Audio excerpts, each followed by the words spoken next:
Muy buenas tardes, estimado público que nos sigue a través de las redes sociales del Concitec a una nueva edición de este seminario de agrobiodiversidad. Esta es una nueva sesión y esta tarde contaremos con la participación de la destacada antropóloga, arqueóloga y educadora Ruth Shady.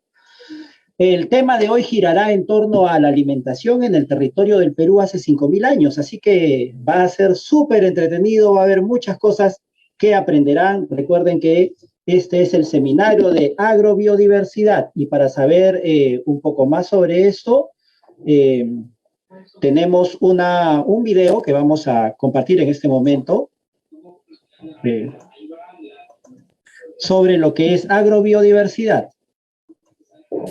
Imagina tu cena más reciente. ¿Qué aspecto tenía el plato? ¿Puedes contar el número de diferentes verduras, proteínas animales, granos, frutas, semillas, frijoles que hicieron parte de tu comida? La agrobiodiversidad describe la riqueza de diferentes plantas, animales y microbios que componen nuestros sistemas agrícolas. Cuanto más diverso es un sistema, más saludable y sostenible es. Eso significa cultivos más fuertes, rendimientos más estables y, en última instancia, una población más saludable y empoderada.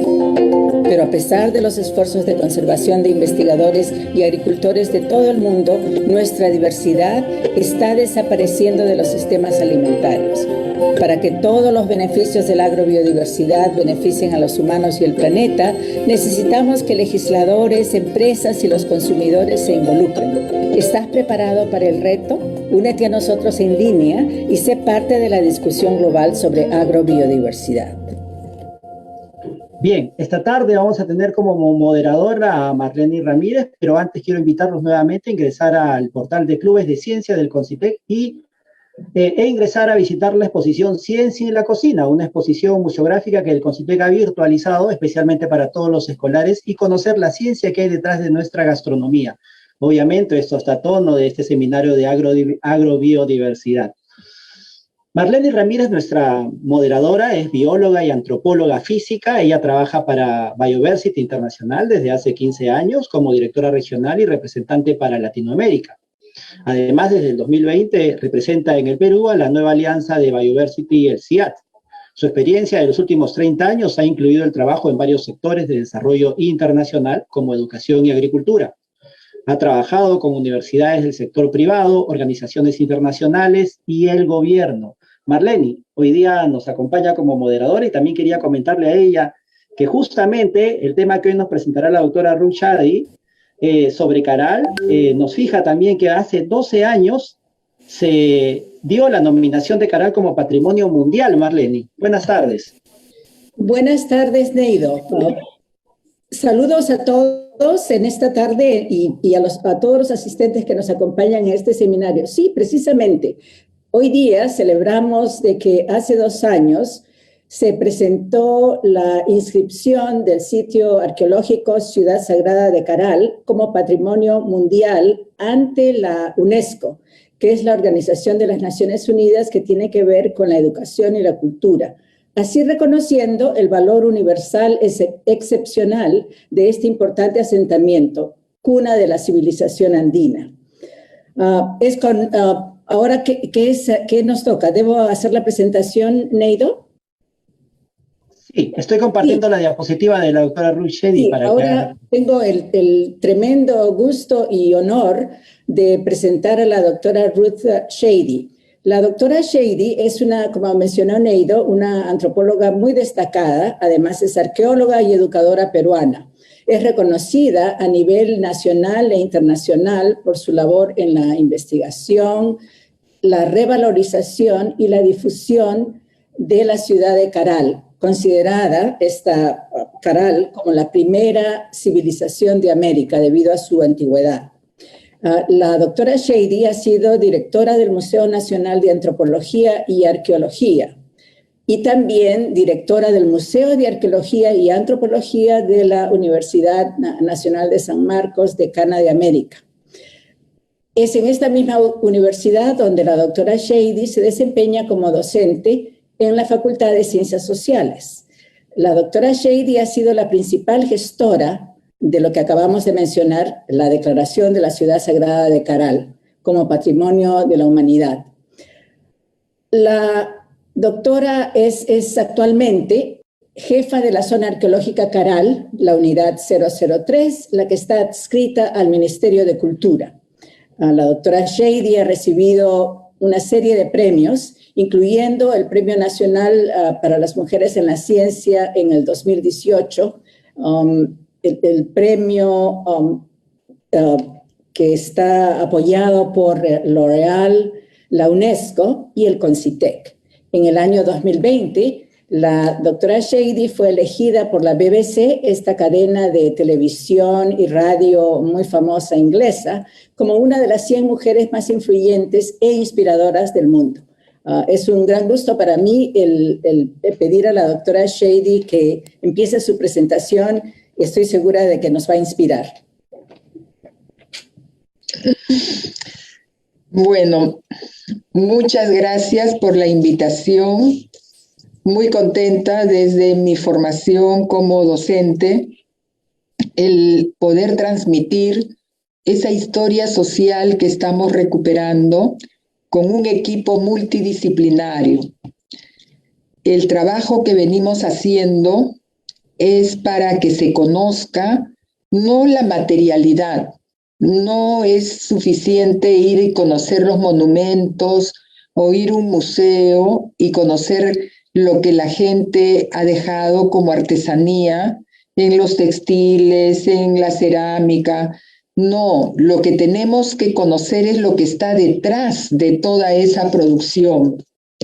Y ese es el trabajo que he venido realizando, la historia social que debemos conocer los peruanos para poder comprender cómo se manejó nuestro territorio en el pasado, qué logros se obtuvieron, cómo lo estamos haciendo en el presente y qué cambios debemos nosotros promover para tener mejores condiciones de vida en nuestro país en relación con la realidad de este, que es mega diversa.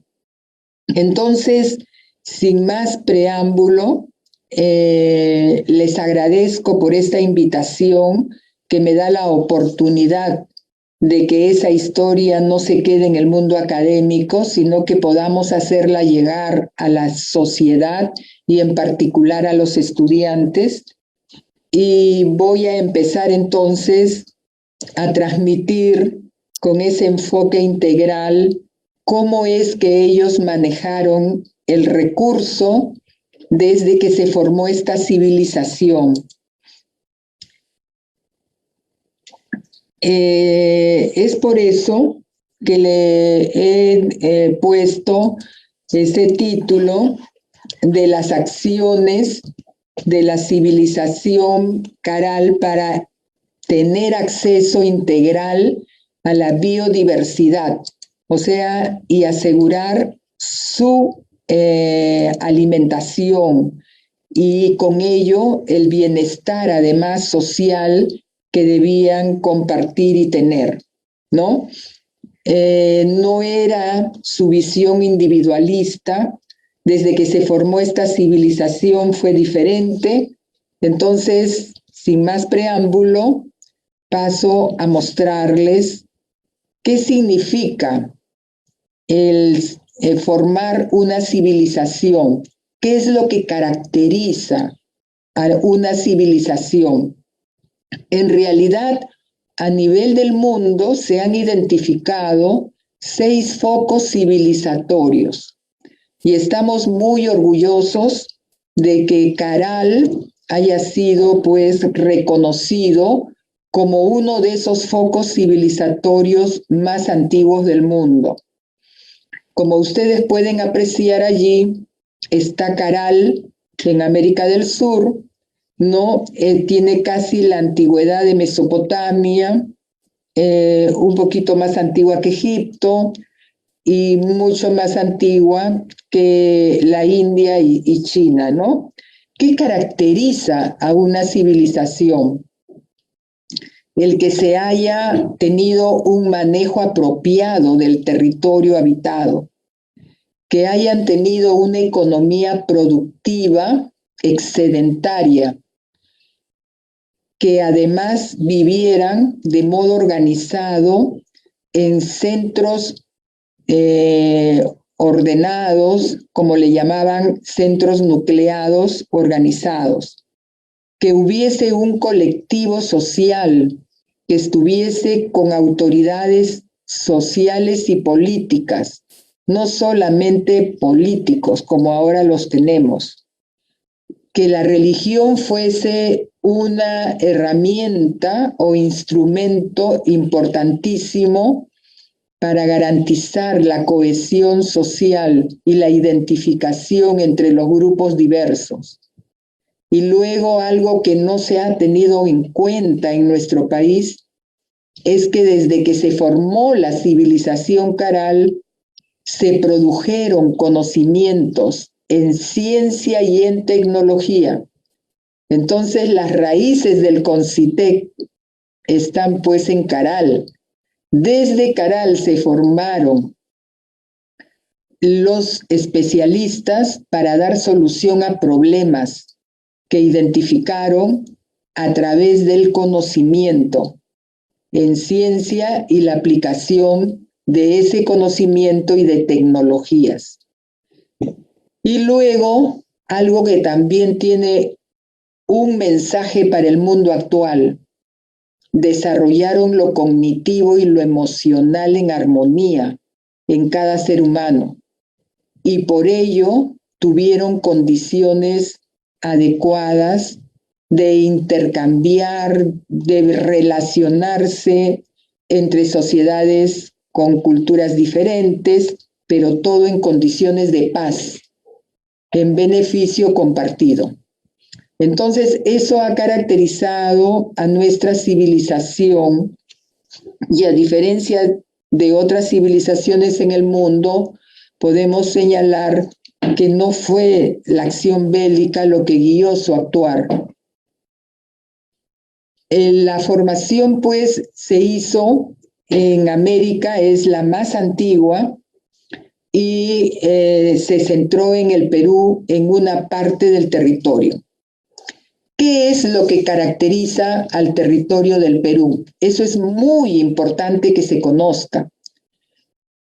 Por lo general viajamos a la sierra, viajamos a la selva, pero no se tiene claridad sobre las realidades megadiversas de nuestro territorio, que requieren una atención diferente, distinta en cada parte de él.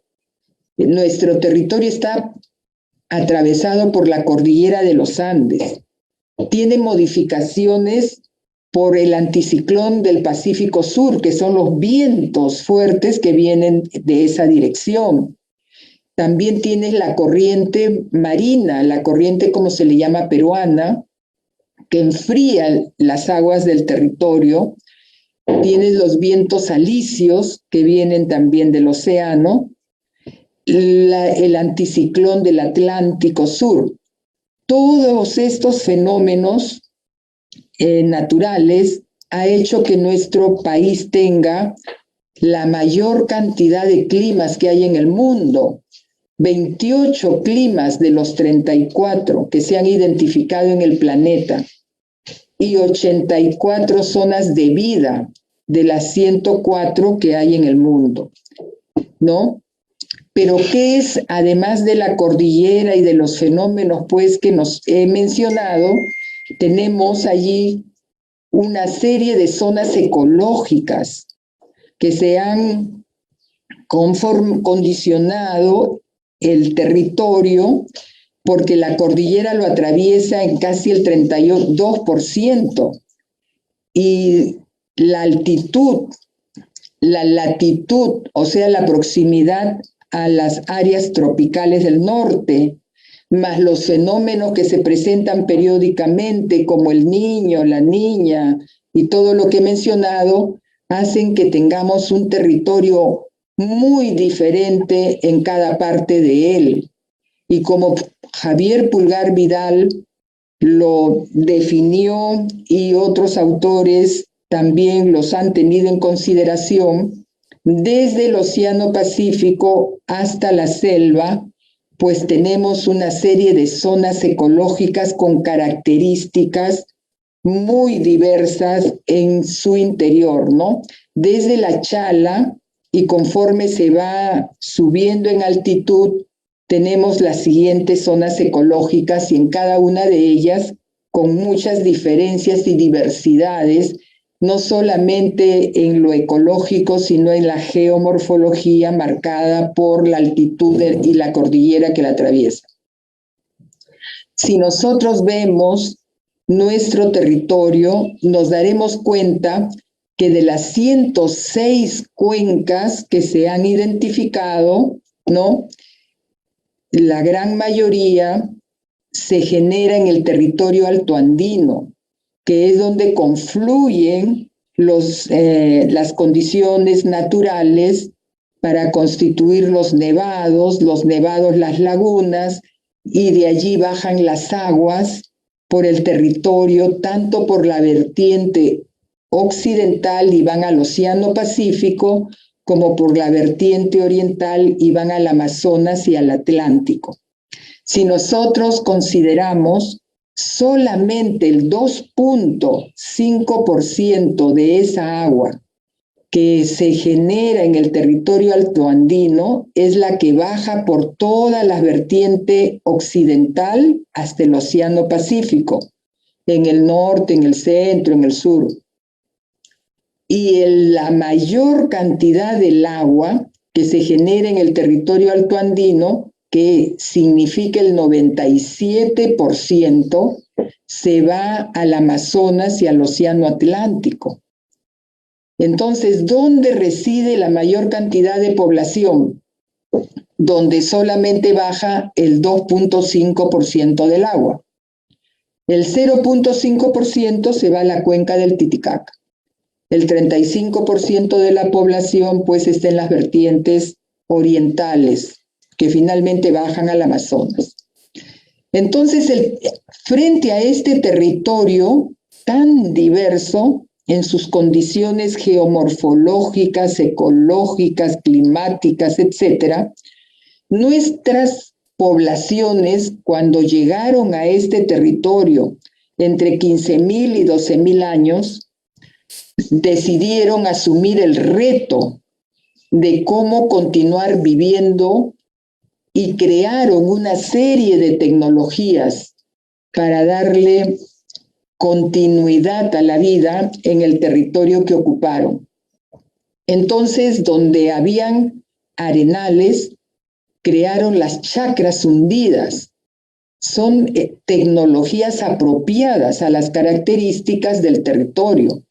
Y Chilca tiene todavía algunos rezagos, pero la gran mayoría casi ha desaparecido.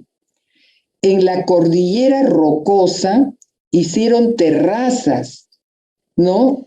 Y crearon, como bien dice un experto que ha hecho estudios, Mason, dice que crearon 1 millón de hectáreas en ese territorio rocoso de la cordillera, creando terrazas de cultivo y andenes, o sea, creando campos de cultivo porque nuestro territorio tiene poca tierra de cultivo.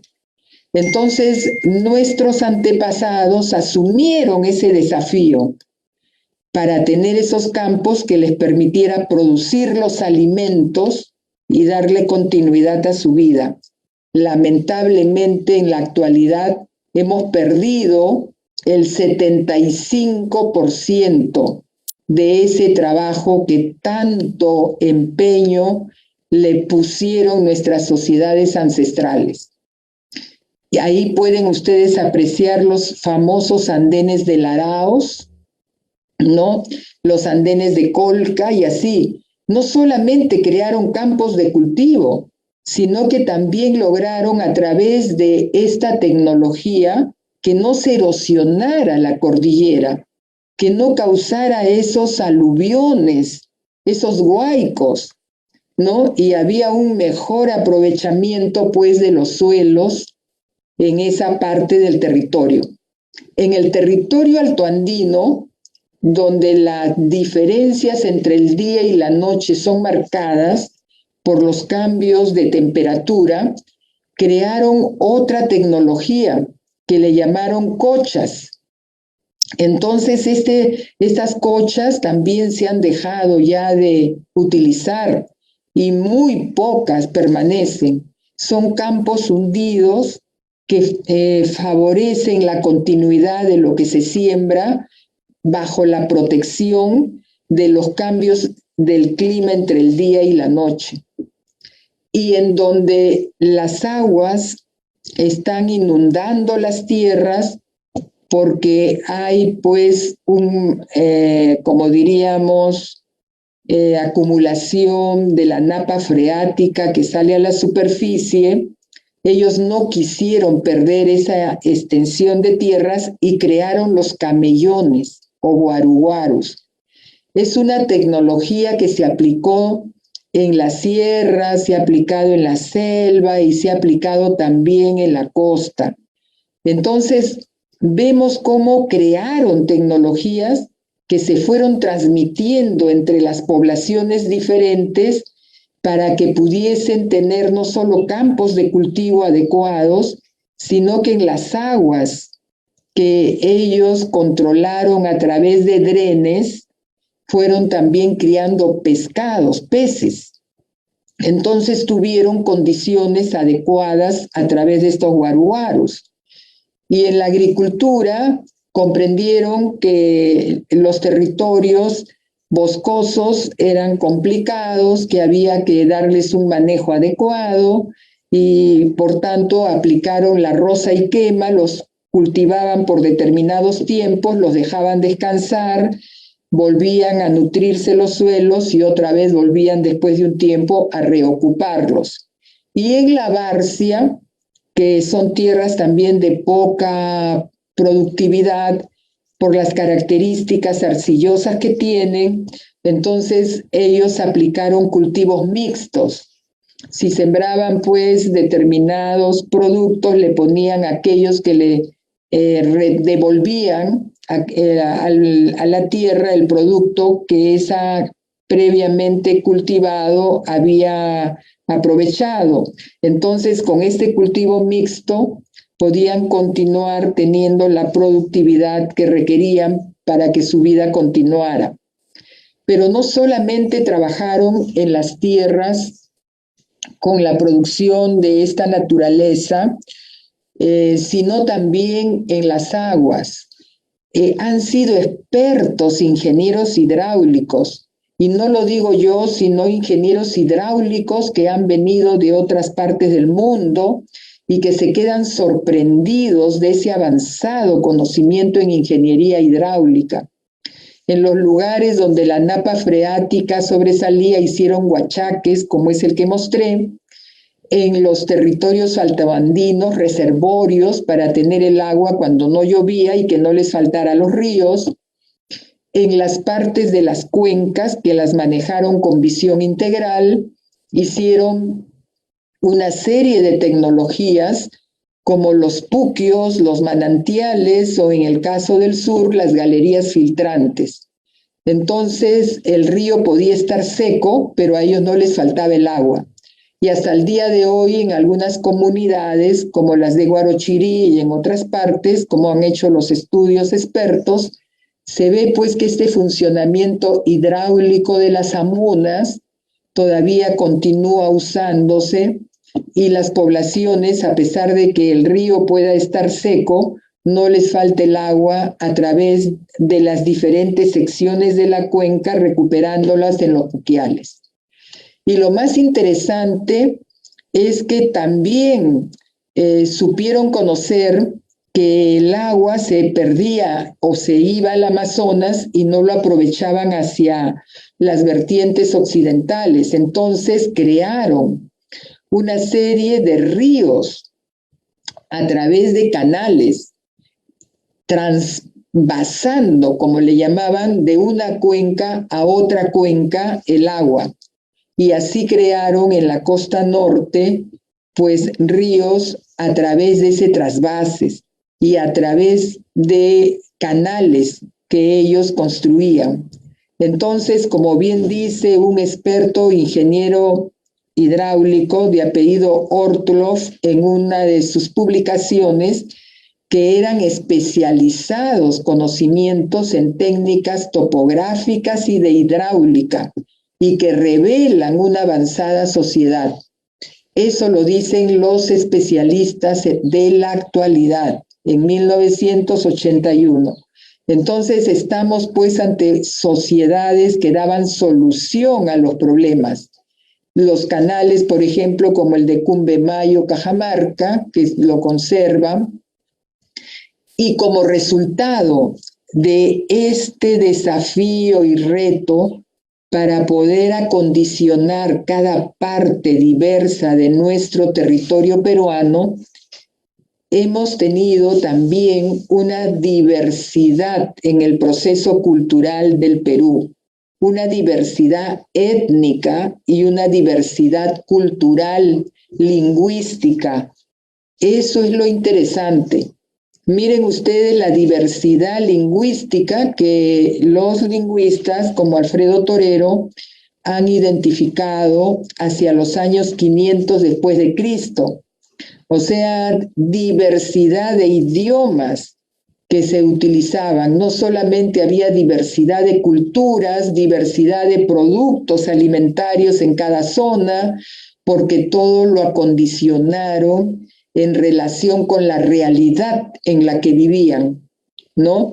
Entonces había la lengua de Bagua, la lengua, pues, Cat de Huamachuco, la lengua Den de Cajamarca, la lengua Quinnan de los Moche, y así podrían mencionar muchísimas, y la quechua, que según este lingüista se habría originado desde la época de Caral, y que es un idioma que los incas lo asumieron como lengua franca, porque ya lo encontraron ampliamente extendido, ¿no?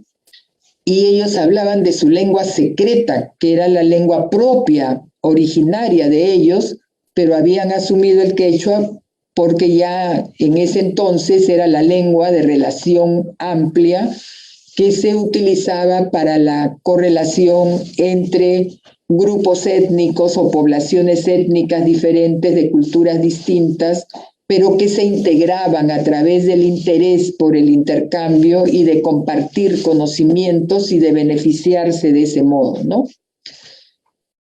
Volviendo a lo de Caral, que es la civilización más antigua, esta se desarrolló en el área norcentral del Perú.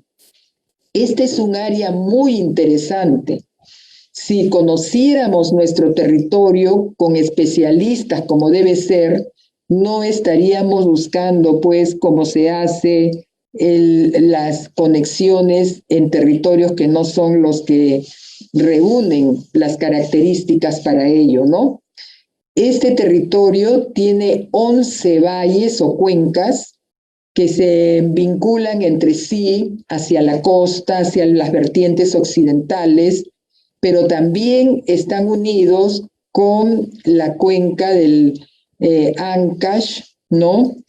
Como también con las cuencas del Marañón, del Huallaga y del Ucayali. Entonces, ese manejo de cuencas a través del territorio altoandino compartido ha hecho que hubiese una fuerte interacción, intercambio, no solo de bienes, sino de conocimientos, y que se produjo, pues, ese desarrollo precoz en esta civilización de Supe. Ahora, ¿por qué fue en Supe? Como lo vamos a explicar a continuación.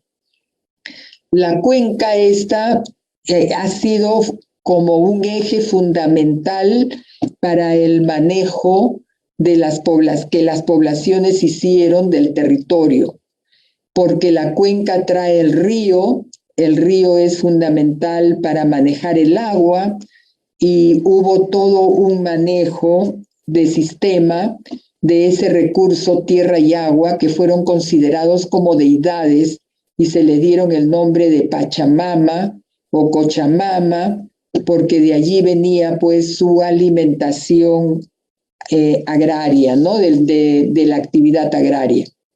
Entonces tuvieron una visión de que vivían en un país diverso y que lo que debía hacerse era integrarse, ¿no? Y de ese modo tener acceso a recursos variados y también poder superar los problemas que periódicamente podían presentarse y afectar por secciones de la cuenca.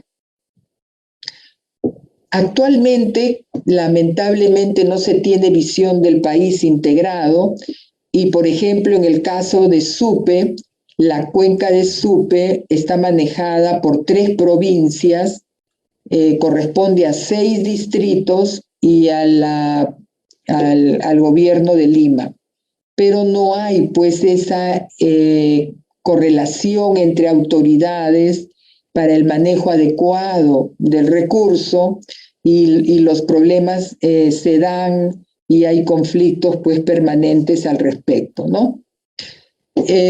También tenemos allí todo el interés que le pusieron a los pobladores del valle a mejorar las condiciones alimentarias a través de una adecuada tecnología. La chira fue importantísima, se encuentra en todas las viviendas, el frijol también, el zapallo, la calabaza, el payar, la guayaba no falta en ningún sitio en grandes cantidades, también tenemos papa, camote, ají, mates, y muchas de estas deben haber venido de esa interacción que tuvieron, como veremos más adelante. En periodos también de Caral hemos encontrado pacae, le dieron mucha importancia, hemos encontrado también lúcuma, maní, incluso zapallo loche en el periodo de Caral tardío, que duró 1000 años, desde 3000 antes de Cristo hasta 1800 antes de Cristo, ¿no?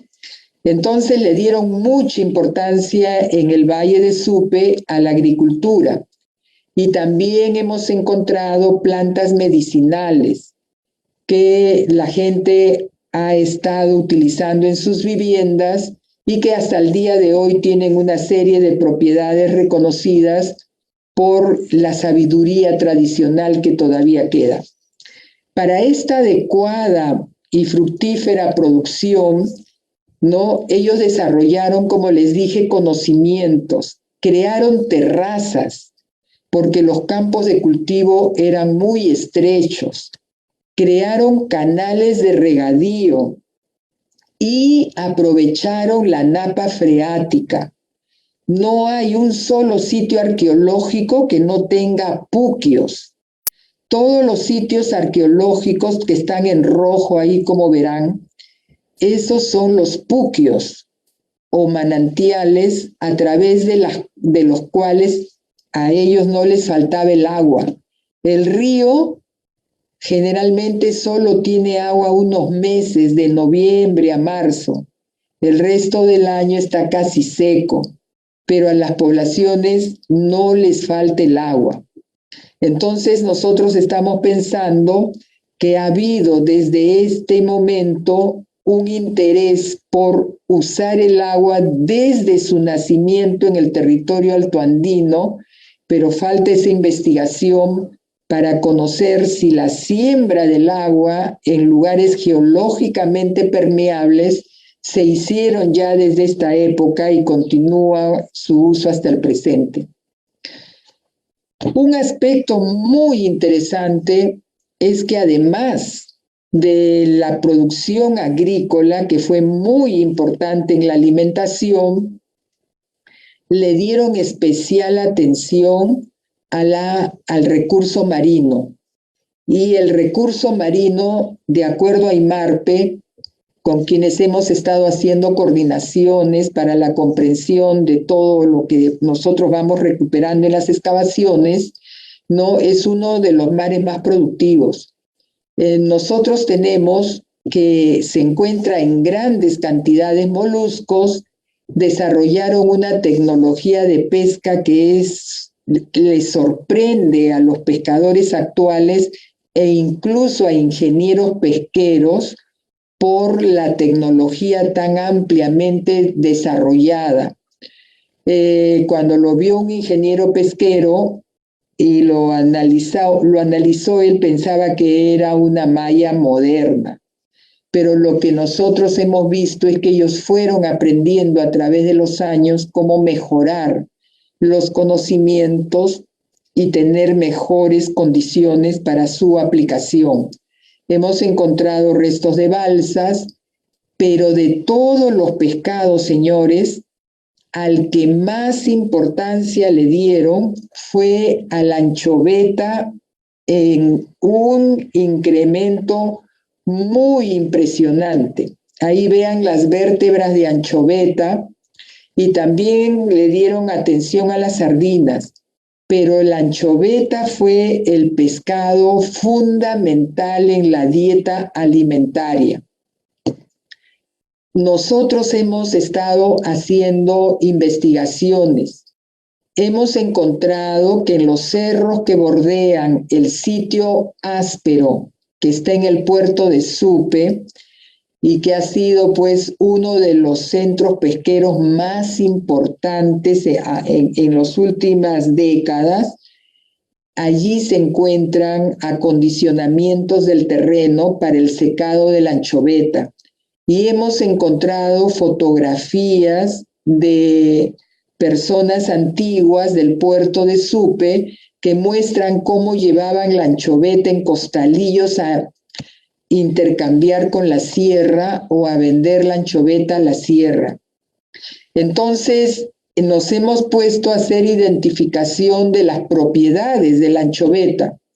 Lo que hemos encontrado es que el pescado al que le dieron la mayor atención y que lo encontramos en todos los centros urbanos que estamos investigando, que son 12, para comprender bien la historia de esta civilización, mayormente, como pueden ustedes notar, el 74% es anchoveta. Ellos han estado consumiendo no solo los productos vegetales agrícolas, sino han estado consumiendo esos con la anchoveta, y hasta el día de hoy hay platos tradicionales que le llaman el charquicán, con ese nombre, y es la mezcla de la anchoveta con la receta que ellos, con payares, con frijoles, con papas, etc.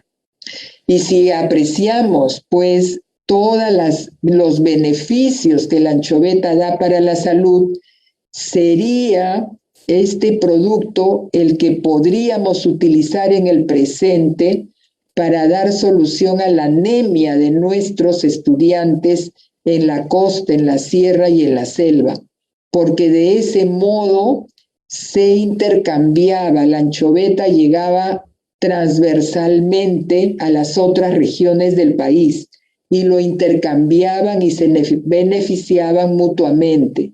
Entonces tenemos materiales y datos concretos, y ahí tienen ustedes el valor nutricional de la anchoveta en proteína alta, en calcio, imagínense, en fósforo, en hierro, ¿no? Y en vitamina C. Entonces es un interesante producto porque es fácil de deshidratar, y luego aprovechando la energía del sol y del viento, una vez que estaba deshidratada, la podían ellos intercambiar con el interior del país o con otras partes de la región. Entonces la anchoveta se conservaba, no requería podrirse ni desaparecer porque la enviaban ya deshidratada. Entonces es muy interesante. Y hemos encontrado pues todo ese interés que en el pasado le pusieron a esta recuperación de nuestro importantísimo recurso que en la fecha no sabemos darle la atención que debiéramos para que la alimentación de los niños pueda mejorar. De modo que no solamente pues hemos visto que ellos se beneficiaron con los recursos disponibles en la producción agrícola, en la recuperación del recurso marino, en particular de la anchoveta y del choro mitilus, o choro que actualmente se le conoce así, que ya no existe. El choro mitilus era un choro grande de color azul, que ahora se encuentra solamente en Chile, ya no está en el mar peruano, no sé si por cambios en los fenómenos ambientales o porque ha habido pues una falta de atención para que se pudiese reproducir y continuar en nuestros mares, etcétera, ¿no? Doctora, 5 minutos nos quedan. Bueno, entonces ese intercambio se dio transversal con costa, sierra, selva. Hemos encontrado productos como el achote de la selva y oca, que venía de la sierra, ¿no? Y que le encontramos en el litoral.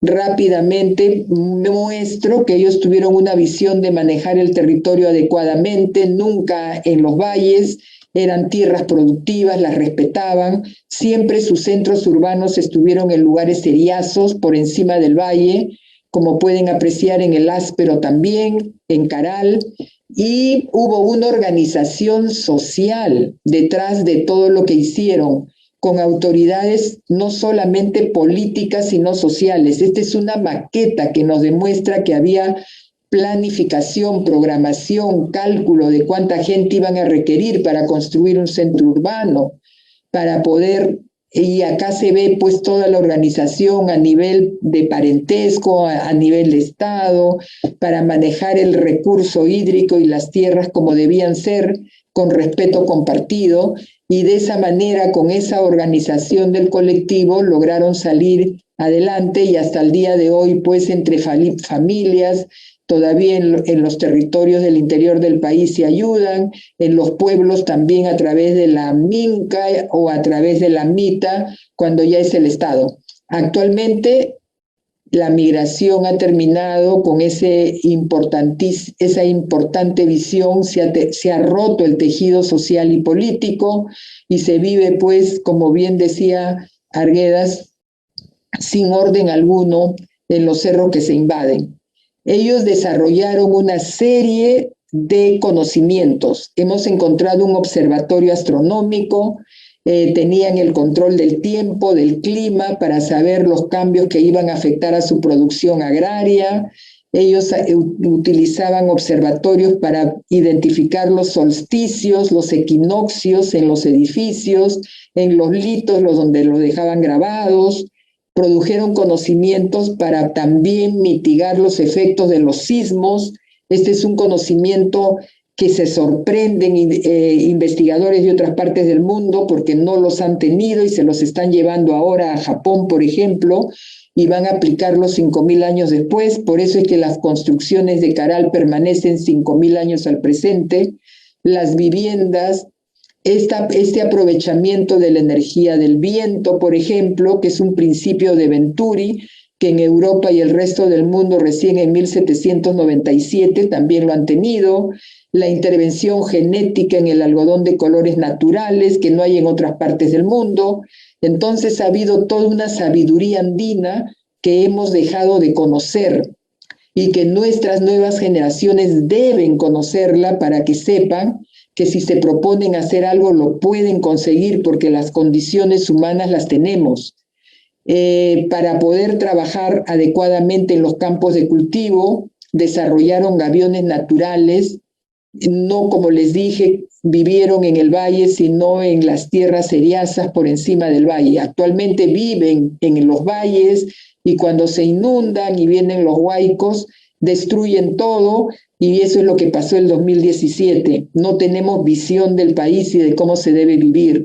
No estamos viviendo en armonía con la naturaleza, se destruyen los bosques por interés económico, no estamos cuidando con la minería que el ambiente no se contamine, estas niñas que están viviendo y respirando pues mal con metales pesados que son altamente venosos para el ser humano, cuando ahora con todo el conocimiento que se ha desarrollado se puede muy bien controlar todos esos efectos negativos. Ellos desarrollaron, como les dije, una armonía entre lo cognitivo y lo emocional. Han habido conjuntos, como ven ustedes, de instrumentos musicales, de diferentes, están hasta las antaras, quenas, y lo que hicieron con mucha atención y mucha importancia, y por eso cada centro urbano no deja de tener edificios ceremoniales, porque estaban promoviendo esas vinculaciones para el intercambio, para hacer ceremonias, rituales, para tener una vida armoniosa entre los seres humanos, por más que vivían en lugares diversos o tuvieran idiomas distintos. En cambio, eso se ha perdido en el mundo occidental. En el mundo oriental vemos que no se respeta al ser humano, hay pérdida porque tienen otras ideologías, otros idiomas. Luego tenemos que en uno de los sitios que se llama Bichama han dejado también registrado lo que significó el cambio climático. El cambio climático no lo pudieron ellos mitigar. Estamos haciendo investigaciones al respecto, ya se ha publicado en Science, con especialistas en cambio climático, ocasionaron hambruna, tuvieron que abandonarse los centros urbanos, y en la misma época que ocurrió acá en el Perú, pasó en los centros urbanos de Mesopotamia del Norte, que tuvieron que abandonarlos porque este cambio climático que se viene no es un niño, no es una niña, tiene que ver con órbitas del planeta y debemos estar preparándonos. Ese cambio climático también se ha dado en la cultura moche, bueno, siglos después que Caral y milenios después que Caral, pero también ha tenido efectos, son cambios climáticos periódicos, y dicen que hemos entrado a uno que irá intensificándose, que el 2030 será muy difícil y que debemos prepararnos para ello. Entonces, pues, señores, quería mostrar esto para que se sepa que lo primero que va a faltar con el cambio climático va a ser la alimentación, la disponibilidad alimentaria, la seguridad alimentaria terminará y empezarán pues los conflictos por los lugares donde quedan todavía recursos, y sobre eso hay que tener mucho cuidado, porque estos cambios pueden durar hasta 60 años como mínimo. Y acá tenemos otro de los símbolos que ellos han dejado después de haber pasado por toda esa hambruna y esas muertes que se ocasionaron.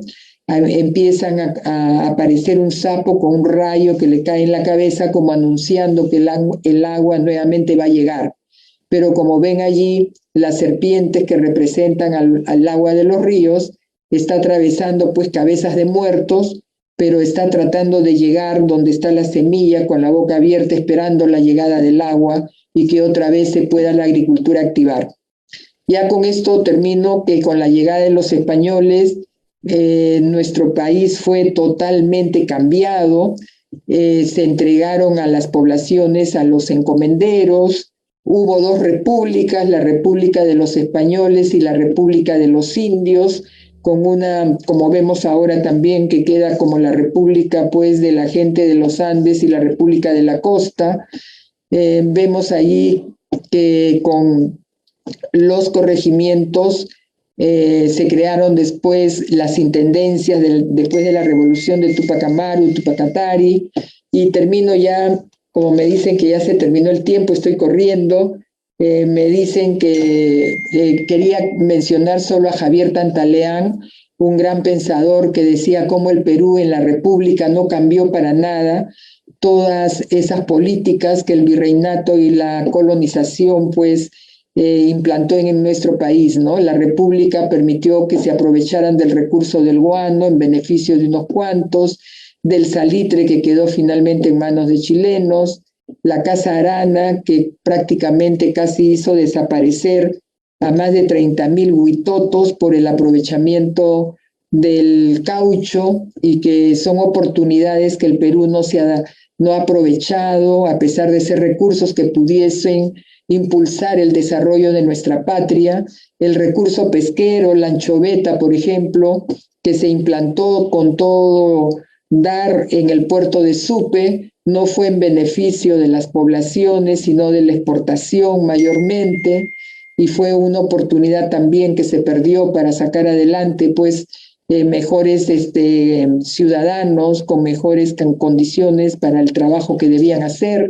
El recurso minero también, él se pregunta si será una oportunidad que perderemos, porque se ha dejado en abandono completo, y resultado pues de esos 3 siglos de intervención y con todo lo que nosotros hemos pasado, tenemos que hemos perdido el 75% de estos campos de cultivo que tanto trabajo le costó implementar a nuestras sociedades antepasadas, y como decía José María Arguedas, estamos matando una parte del Perú amado, la gran tierra que los antiguos hicieron producir, dominando como un semidios los abismos y las cumbres. ¿Qué tarea más digna del ser humano la de domesticar los Andes, los andenes que convirtieron los abismos en jardines? Y miren ustedes cómo es la población del Perú.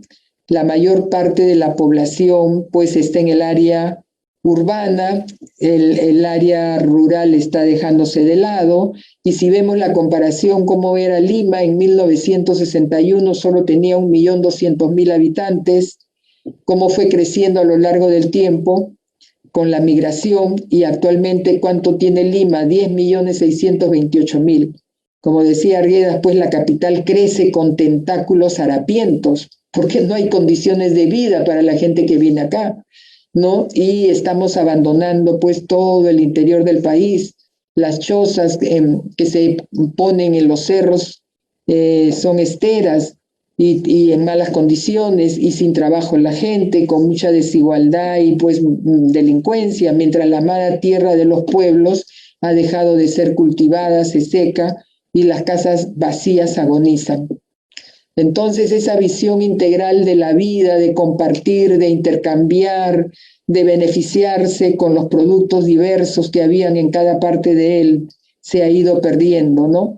Esa visión de integración, de reciprocidad y de respeto a la naturaleza entre los seres humanos y con ellos y con la naturaleza se ha ido dejando de lado, como también la capacidad de organización social, y solo se espera pues el asistencialismo político, y esos conocimientos se han dejado de lado y ya no, y a todo se le aplica lo mismo y no se tiene en cuenta la realidad megadiversa del país como se logró hacer en el pasado.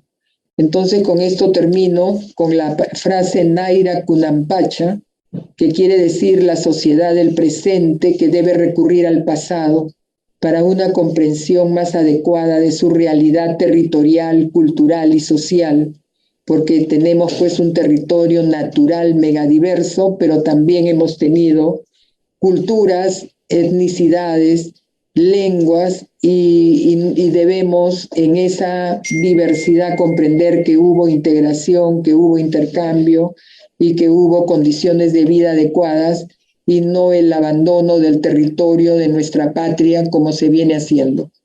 Muchas gracias por su atención. Muchas gracias, doctora Shady, por esta presentación tan fascinante. Voy a pasar muy rápidamente a una de las preguntas de Minet Vilches Aro. Dice, qué emoción, un saludo, doctora Shady. Quisiera preguntar si la civilización de Caral produjeron la hoja de coca. Me imagino que es el consumo. Y le voy a dar una segunda pregunta para aprovechar el tiempo. Es de Miki Cubicaje Sánchez. ¿Cómo entender la desaparición del avance tecnológico de una civilización? ¿Cuáles son las causas de esa desaparición o pérdida? Ya. Bueno, en respecto a la primera pregunta, nosotros no hemos encontrado hojas de coca, porque posiblemente en ese entonces no las estuvieron usando o no son 5.000 años que han pasado y no todo se conserva adecuadamente, ¿no? Por las características del medio ambiente. No puedo decir que de repente no las usaran, pero no hemos encontrado hasta el momento datos indicadores de su uso. En cuanto al avance tecnológico, lo que yo le podría decir, ellos lo que hicieron fue identificar cuáles eran los problemas que atravesaban, ¿no? Y qué problemas ellos podrían resolver para poder salir adelante y beneficiarse. Entonces, el avance que ellos hicieron fue a través de la producción de conocimientos con especialistas, y eso lo vemos en el campo. Por ejemplo, lograr el loche en determinado momento ya del periodo es todo un conocimiento y una tecnología aplicada, porque ese es un zapallo que tiene que ser intervenido mientras está creciendo, no es al natural que crece, ¿no? Cuando han obtenido el algodón de colores naturales, que fue admiración cuando di una conferencia en París, los industriales decían que nunca habían visto el algodón de colores naturales. Entonces el Perú es el único país en el mundo que ha creado genéticamente algodón rojo, verde, negro, y esos colores se han ido perdiendo porque salió una ley que prohibía el cultivo de los algodones de colores para poder favorecer al tanguis y en relación pues con los intereses de los industriales exportadores. Entonces hay todo un conocimiento que creo yo que es necesario que a través de la investigación que se fomente en cada parte de nuestro territorio podamos recuperar. Yo cuando fui a Chota por primera vez me sorprendí porque yo no conocía la racacha. Y de pronto encontré en Chota hasta 9 variedades de arracacha. O sea, en cada parte de nuestro territorio se han creado, ¿no? y producido productos que fueron del interés. Ellos no comían como nosotros la papa en la cantidad que comemos, sino más le gustaba su arracacha. Y se puede encontrar en los mercados de Chiclayo, ¿no? Y eso no solamente pues lo comieron en el norte, ya después yo averigüé que también en el intercambio que se hicieron, lo producían en el sur, en el centro, ¿no? Entonces hay una serie de productos que se fueron creando y tecnologías que se fueron aplicando. Esta de los sismos, por ejemplo, se dieron cuenta que vivíamos en un territorio sísmico.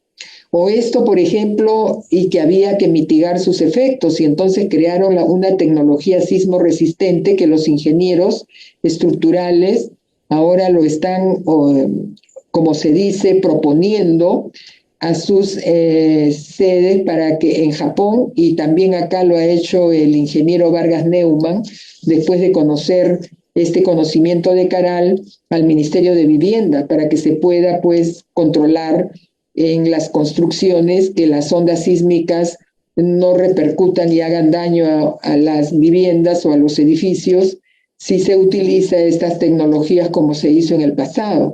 Entonces ese es un conocimiento sorprendente para mucha gente que ha estado luego con los conocimientos que nosotros le dimos de lo que habíamos estado recuperando como datos. Ellos han estado experimentando en sus laboratorios y han llegado a la conclusión de que es un verdadero conocimiento que lo van a aplicar 5.000 años después. Y así como eso, vemos también lo del principio de Venturi. Entonces estamos pues ante sociedades ancestrales que han tenido organizaciones internas, que han identificado problemas para darle solución a estos y que han buscado vivir en condiciones adecuadas. Pero lo más importante que a mí me parece es que han habido autoridades sociales y políticas desde que se formó esta civilización, y no se dejaba todo en manos solamente de las autoridades políticas. Las autoridades sociales, hasta la época inca, 4.400 años después de Caral, tenían mucho respeto por las autoridades sociales. Y cuando iban a las ceremonias de apertura del año agrícola, que las dirigían las autoridades sociales, pues las autoridades políticas se presentaban por respeto a las autoridades sociales, ¿no? Entonces, eso es lo que debemos aprender, creo, de todo el mensaje que tenemos de nuestras sociedades ancestrales, porque hay una sabiduría que todavía permanece y que nos hace falta, pues, recuperar. Muchas gracias, doctora. Solamente tenemos tiempo para tal vez muchas gracias por esos comentarios que integran parte de su presentación. Hay varias preguntas acerca del tema de la anchoveta y cómo una dieta que aparentemente tenía un contenido alto de productos del mar, ¿cómo influyó eso en la salud? ¿Qué sabemos del estado de salud de los caraleños? Ya, lo que debo decirle al respecto es que nosotros no hemos encontrado todavía el cementerio de los caralinos como para poder evaluar suficientemente cómo habría sido la salud, ¿no? Sabemos sí que en algunos casos en todas las viviendas, sí la anchoveta era fundamental. Y para poder entender la influencia positiva que habría tenido en la salud, hemos trabajado con médicos que pudieron hacer los análisis de las propiedades de la anchoveta. Lo que no sé es por qué no se tiene en cuenta en las políticas de Estado en nuestra actualidad, porque cuando yo le pregunto a la gente actualmente de la localidad si comen anchoveta, la anchoveta está a un costo muy alto, porque son en el puerto de Supe embarcaciones con bodegas extranjeras, que son las que se llevan la anchoveta mayormente. Y no solamente la capturan, sino que la procesan en bodegas. Y además también hay empresas que hacen el procesamiento de este recurso marino. Entonces, pero no con visión de beneficiar al país o a las poblaciones que están atravesando pues dificultades en la nutrición, como sabemos ahora que los niños de las escuelas tienen anemia, ¿no? En alto grado. Pero ¿qué esperamos que puedan ellos producir en sus estudios si tienen esa limitación? Necesitamos, pues, que ojalá la anchoveta es muy rica. Yo la he comprado en Carquín, que es uno de los puertos, y tiene un sabor delicioso. A mí me gusta mucho y se hace en el charquicán, que es muy agradable. Entonces, ¿por qué no se vuelve a recuperar como un alimento de gran propiedad nutritiva para poder contrarrestar la anemia de nuestras poblaciones actuales, ¿no? Que están limitados por comer tanto carbohidrato y comida chatarra. Sí, muchas gracias, doctora Shidi. Y la última pregunta, hay muchos mensajes de agradecimiento y de admiración. Y Adelaida Astrid pregunta si hay algún libro que pueda recomendar para comprender más nuestra cultura. Me imagino que es una pregunta que se hacen muchos de los escolares y estudiosos. Ya, nosotros hemos estado publicando no solamente para académicos, hemos también estado publicando libros que le llamamos ilustrados para que llegue a la población que no es académica y que pueda comprender la historia de Caral y todo esto que les estaba hoy día presentando. Entonces, yo les sugiero que por allí pueden ellos acceder a esas publicaciones, porque las hemos venido haciendo a lo largo del tiempo conforme íbamos avanzando en el conocimiento, porque como les digo, no solamente trabajamos en Caral como ciudad, que es la más interesante, por supuesto, la más extensa, pero no es la única. Estamos trabajando en 12 centros urbanos para que en la comparación podamos comprender mejor cómo fue la organización económica, la organización social, política, cómo fue la ideología, cómo fue la relación de género, cómo es, o sea, cosas muy, muy interesantes que en nuestra actualidad nos hace pensar y que encontramos datos que pueden servir para generar las reflexiones en nuestras poblaciones actuales. Muchísimas gracias y efectivamente yo he visto algunos de esos libros, son lindísimos y realmente para todas las edades.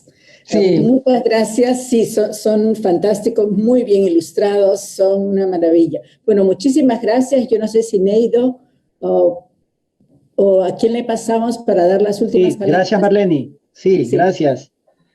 Muchas gracias Marlene, muchas gracias doctora Rukhshadi por esta gran exposición que ha sido muy comentada en el Facebook. Está recibiendo muchísimos agradecimientos de todas partes del Perú, porque déjeme comentarle que nos están siguiendo escolares de Talara, Cajamarca, Tarma, Viviate, Virú, Bambamarca, Cusco, Lamas, Paita, Huánuco, Ica, Guaral, Corongo, en Ancash, con las payas de Corongo, Tayacaja, en Huancavelica, Pacasmayo, Cotabambas, Rioja, Pacopampa, Supe Pueblo, Cañete, Vilcahuamán, Guari, Puno, Sullana, Chanchamayo, y me quedo corto, porque ya se me quedó, la hoja se me terminó para seguir anotando. Están de todo el Perú y eso es muy, muy lindo. Todos le mandan un gran saludo y agradecimiento. Al público que nos mira, ya hemos llegado al fin de esta charla, que la pueden encontrar, por supuesto, grabada en el Facebook del CONCITEC. Agradecer a nombre de nuestra institución, a la doctora Rukhshadi y a nuestra moderadora, Marlene Ramírez, por esta gran exposición. Muchísimas gracias a todos. Perdón, antes de terminar, quería comentarles que, por favor, se descarguen el libro Científicas del Perú, 24 historias por descubrir. Ahí están viendo en pantalla el enlace para descargárselo. Es un gran libro de cuentos, un libro que también inspira y que conocen a las científicas de nuestro país. Muchísimas gracias a todos. Entonces, nos despedimos. Hasta luego. Muchas gracias por ayudarnos a difundir también esto y que las nuevas generaciones puedan tener un país con mejores condiciones de vida.